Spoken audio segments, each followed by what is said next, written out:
ശബരിമല സ്വർണ്ണക്കൊള്ളക്കേസിൽ അന്വേഷണ സംഘത്തിന്റെ നിർണായക നീക്കം. വ്യവസായിയെ സൂചിപ്പിച്ച ഡി മണിയെ ചോദ്യം ചെയ്തു. ചെന്നൈയിൽ വെച്ച് ഇന്നും ചോദ്യം ചെയ്യൽ തുടരും. ദിണ്ടിഗൽ സ്വദേശിയായ ബാലമുരുകനാണ് ഡി മണിയെന്നാണ് അന്വേഷണ സംഘത്തിന്റെ നിഗമനം. വിവരങ്ങളുമായി ടി വി പ്രസാദും വിനീത വേണുവും നമുക്കൊപ്പം ചേർന്നു. ആദ്യം ടി വി പ്രസാദിലേക്ക് പോവുകയാണ്. ടി വി പ്രസാദ്, അന്വേഷണ സംഘം നേരത്തെ നമ്മൾ സൂചിപ്പിച്ചതുപോലെ ഏറ്റവും നിർണായകമായ ഘട്ടത്തിലെത്തി നിൽക്കുന്നു.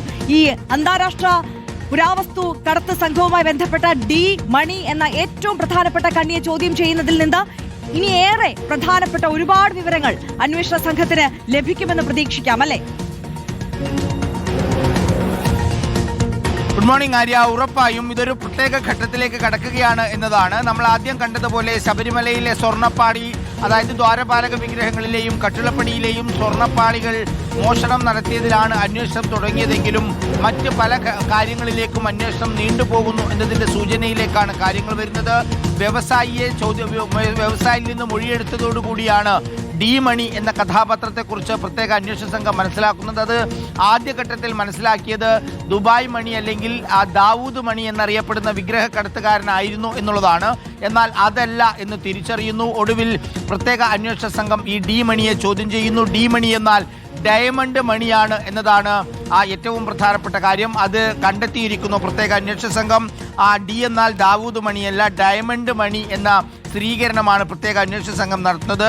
ദിണ്ടിഗൽ സ്വദേശിയായ ബാലമുരുകൻ എന്നാണ് യഥാർത്ഥ പേര് എന്ന വിവരമാണ് പ്രത്യേക അന്വേഷണ സംഘത്തിൽ നിന്ന് ഇപ്പോൾ പുറത്തു വരുന്നത്. ഇയാൾക്കെതിരെ മനുഷ്യക്കടത്തിനടക്കം കേസുകളുണ്ട് എന്ന വിവരങ്ങളാണ് പുറത്തേക്ക് വരുന്നത്. ഇപ്പോൾ നാട്ടിൽ കച്ചവടം നടത്തിയാണ് ഇയാൾ മുന്നോട്ട് പോകുന്നത്. അതുകൊണ്ട് തന്നെ ഈ ദിണ്ടിഗൽ മണിയുടെ പൂർവ്വകാലം പരിശോധിക്കാൻ വേണ്ടി പരിശോധിക്കുകയാണ് പ്രത്യേക അന്വേഷണ സംഘം. ഇന്നലെ 2 മണിക്കൂറാണ് ചോദ്യം ചെയ്ത് ഇയാളുടെ കൂട്ടാളിയായ ശ്രീകൃഷ്ണനെയും ചോദ്യം ചെയ്തിട്ടുണ്ട്. മാത്രവുമല്ല, ആരാണ് ഈ ഉന്നതൻ എന്നതിലേക്കാണ് പ്രധാനമായും അന്വേഷണം പോകേണ്ടത്. ശബരിമലയുമായി ബന്ധമുള്ള അധികാര സ്ഥാനത്തിരിക്കുന്ന ഉന്നതൻ എന്നായിരുന്നു മൊഴി നൽകിയത്. അങ്ങനെയെങ്കിൽ അത് ആരാണ് എന്നുള്ളത് ഏറ്റവും പ്രധാനപ്പെട്ട കാര്യമാണ്. മാത്രവുമല്ല, ഉണ്ണികൃഷ്ണൻ പോറ്റിയുടെ സാന്നിധ്യത്തിൽ 2020 ഒക്ടോബർ മാസം 26-ാം തീയതി തിരുവനന്തപുരത്തെ ഒരു ഹോട്ടലിൽ വെച്ചാണ് പണക്കൈമാറ്റം നടത്തിയത് എന്ന മൊഴിയാണ് വ്യവസായി പ്രത്യേക അന്വേഷണ സംഘത്തിന് കൊടുത്തത്. അങ്ങനെയെങ്കിൽ ആ ഹോട്ടൽ എവിടെയാണ്? അത് സ്ഥിരമായി കൂടിക്കാഴ്ച നടത്താറുള്ള ഹോട്ടലാണോ, അതല്ല മറ്റേതെങ്കിലും പ്രത്യേകമായിട്ടുള്ള സ്ഥലമാണോ?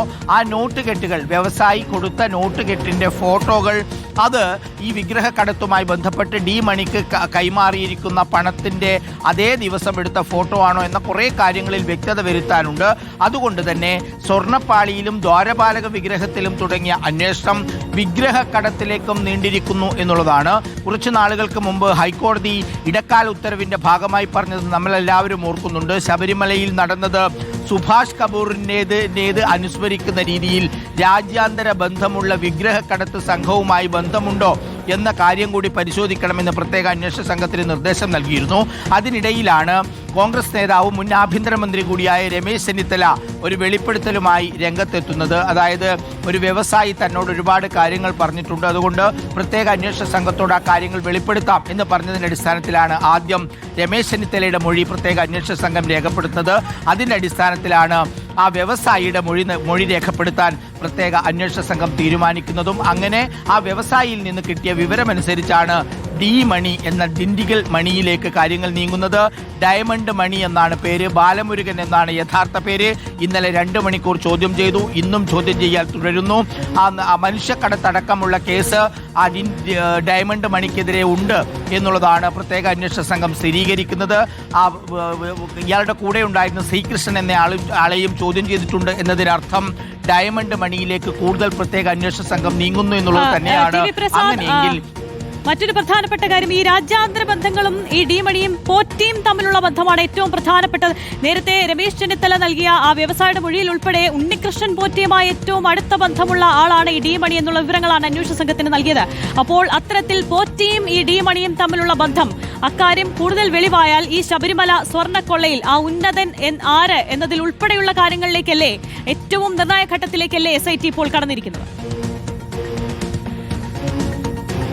ഉറപ്പായും അത് തന്നെയാണ് ഞാൻ തുടക്കത്തിൽ പറഞ്ഞതും. ദ്വാരപാലക വിഗ്രഹങ്ങളിലെ സ്വർണ്ണപ്പാളി കൊണ്ടുപോയതിലും കട്ടിളപ്പടിയിലെ സ്വർണ്ണപ്പാളി കൊണ്ടുപോയതിലും 2 FIR രജിസ്റ്റർ ചെയ്തിട്ടാണ് പ്രത്യേക അന്വേഷണ സംഘം അന്വേഷണം തുടങ്ങിയതെങ്കിൽ പോലും ആ അന്വേഷണം തുടങ്ങിയ ഘട്ടത്തിൽ തന്നെ വലിയ തോതിലുള്ള മറ്റ് വിവരങ്ങളിലേക്ക് കടക്കുകയാണ് ചെയ്തത്. ഈ കേസിന്റെ തുടക്കം നമുക്ക് എല്ലാവർക്കും ഓർമ്മയുണ്ട്. ദ്വാരപാലക ശില്പത്തിലെ സ്വർണ്ണപ്പാളികൾ കൊണ്ടുപോയി എന്നായിരുന്നു തുടക്കത്തിലുണ്ടായിരുന്ന കേസെങ്കിൽ പിന്നീട് അതിന്റെ അടുത്ത മഹസർ പുറത്തുവിടുന്നത് റിപ്പോർട്ടറാണ്. അതായത് കട്ടിളപ്പടിയിലെ സ്വർണവും ഇതുപോലെ ചെമ്പെന്ന് രേഖപ്പെടുത്തി കൊണ്ടുപോയി എന്നത് രേഖകൾ സഹിതം ആദ്യം പുറത്തു കൊണ്ടുവരുന്നത് റിപ്പോർട്ടറാണ്. അത് അവിടെയും തീർന്നിരുന്നില്ല ആര്യ. കാരണം ശബരിമലയിലെ ശ്രീകോവിലിന്റെ പ്രധാന വാതിൽ അതിൽ ഏറ്റവും പ്രധാനപ്പെട്ടതാണ്. അതായത് ആ ശ്രീകോവിലാണ് ആ പ്രധാന വാതിൽ സ്വർണം പൂശി കൊണ്ടുവരാൻ വേണ്ടിയുള്ള ഉത്തരവ് കിട്ടുന്നതും ഉണ്ണികൃഷ്ണൻ പോറ്റിക്കാണ്.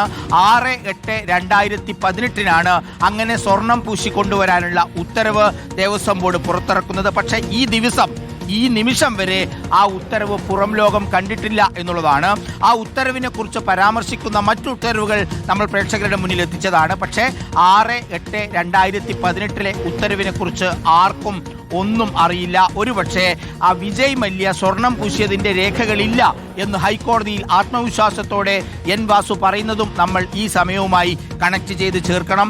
ഒരുപക്ഷെ ഈ ഉത്തരവ് ബോധപൂർവം അവിടെ നിന്ന് മുക്കിയതാണോ എന്നുള്ളത് പ്രധാനപ്പെട്ട ചോദ്യമാണ്. കാരണം ആ ഉത്തരവിൽ ഒരുപക്ഷെ ആ ശ്രീകോവിലിൽ പൊതിഞ്ഞ വാതിലിൽ അതിലുള്ള സ്വർണം എക്സ്ട്രാക്ട് ചെയ്തെടുക്കാൻ വേർതിരിച്ചെടുക്കാനുള്ള അനുമതി ഉണ്ണികൃഷ്ണൻ പോറ്റിക്ക് കൊടുത്തതായുള്ള ഒരു വിവരമുണ്ട്. ഒരുപക്ഷെ അതുകൊണ്ടാണോ ഇനി ആ ഉത്തരവ് പുറത്തു വരാത്തത് എന്ന പ്രധാനപ്പെട്ട ചോദ്യമുണ്ട്. ഞാൻ പറഞ്ഞു വന്നത് ആ വാതിലിൽ നിന്നാണ് തുടങ്ങുന്നത്. അങ്ങനെ വാതിലിൽ സ്വർണം പൂശിയ സമയത്ത് സ്വാഭാവികമായി സ്വർണം പൊതിഞ്ഞ കട്ടിളപ്പടിയും ദ്വാരപാലക വിഗ്രഹത്തിലേക്കാളും തിളക്ക കൂടുതൽ വാതിലിനായി. അതുകൊണ്ട് കട്ടിളപ്പടി മാറ്റുന്നു, ദ്വാരപാലകര് മാറ്റുന്നു, പീഠം മാറ്റുന്നു. അങ്ങനെ ഓരോന്നായി മാറ്റാനുള്ള തീരുമാനമുണ്ടായത് ആ വാതിലിലാണ്. ചുരുക്കത്തിൽ ദ്വാരപാലകരിൽ നിന്ന് തുടങ്ങിയത് കട്ടിളപ്പടിയിലേക്കും വാതിലിലേക്കും മറ്റും നീളുന്നത് നമ്മൾ കണ്ടു. പക്ഷെ ഇപ്പോൾ ഡയമണ്ട് മണിയെക്കുറിച്ചുള്ള വിവരങ്ങൾ പുറത്തു വന്നതോടുകൂടി ഇതൊന്നുമല്ല, ഇവിടെ വിഗ്രഹക്കടത്തും നടന്നിട്ടുണ്ട് എന്ന സൂചനയിലേക്കാണ് പോകുന്നത്. 2007 ഉണ്ണികൃഷ്ണൻ പോറ്റി ശബരിമലയിൽ വന്നതിന് ശേഷമുള്ള ദുരൂഹമായ ഒരുപാട് ഇടപാടുകളുണ്ട്. അതിലൊരുപാട് പുനരുദ്ധാരണങ്ങളുണ്ട്, മാറ്റിപ്പണിയലുകളുണ്ട്. അത് തിരുവാഭരണ പെട്ടിയിലാണ് 2008 തുടങ്ങിയത്. പിന്നീട് അവിടുന്ന് അങ്ങോട്ടേക്ക് പ്രത്യേകിച്ച് ഒരു പ്രശ്നവുമില്ലാത്ത സ്വർണം പൊതിഞ്ഞ കൊടിമരം തന്നെ മാറ്റുന്നുണ്ട്. അതുകൂടാതെ അതിന്റെ മുകളിലുണ്ടായ വാജിവാഹനം മാറ്റുന്നുണ്ട്. അതിന്റെ താഴെയുണ്ടായിരുന്ന അഷ്ടദിക്പാലകരെ മാറ്റുന്നുണ്ട്. ശബരിമലയിലെ പടുകൂറ്റൻ 2 മണികൾ മാറ്റുന്നുണ്ട്. ശബരിമലയിലെ 18 പടികളും മാറ്റുന്നുണ്ട്. എന്തിനായിരുന്നു ഇതെല്ലാം മാറ്റിയത് എന്ന ചോദ്യത്തിന് ഇപ്പോഴും കൃത്യമായ മറുപടിയില്ല എന്നുള്ളതാണ്. അതിന്റെ പുരാതന മൂല്യം അന്താരാഷ്ട്ര മാർക്കറ്റിൽ ഒരുപക്ഷെ കോടികളായിരിക്കും. അത് കണ്ടെടുക്കുക എന്നുള്ളതാണോ ഇതിലൂടെ ലക്ഷ്യം വെക്കുന്നത് എന്ന അന്വേഷണത്തിലേക്കായിരിക്കും ഒരുപക്ഷെ പ്രത്യേക സംഘം ഇനിയിപ്പോൾ ഡയമണ്ട് മണിയിലൂടെ പോകുന്നുണ്ടാവുക. ആര്യ, കട്ടിളപ്പാളി, സ്വർണ്ണപ്പാളി, ദ്വാരപാലക ശില്പങ്ങളിൽ തുടങ്ങിയ കേസാണ് ഇങ്ങനെ വലിയൊരു വഴിത്തിരിവിലേക്ക് എത്തി നിൽക്കുകയാണ്. രാജ്യാന്തര സ്വർണ്ണക്കടത്തുമായുള്ള ബന്ധം അത് ഡി മണിയിലേക്ക് എത്തി നിൽക്കുന്നു. ഇപ്പോൾ SIT ചോദ്യം ചെയ്യൽ തുടരുകയാണ്. ദിണ്ടിഗൽ സ്വദേശിയായ ബാലമുരുകനാണ് ഡി മണി എന്നാണ് അന്വേഷണ സംഘത്തിന്റെ നിഗമനങ്ങൾ. TV പ്രസാദും വിനിത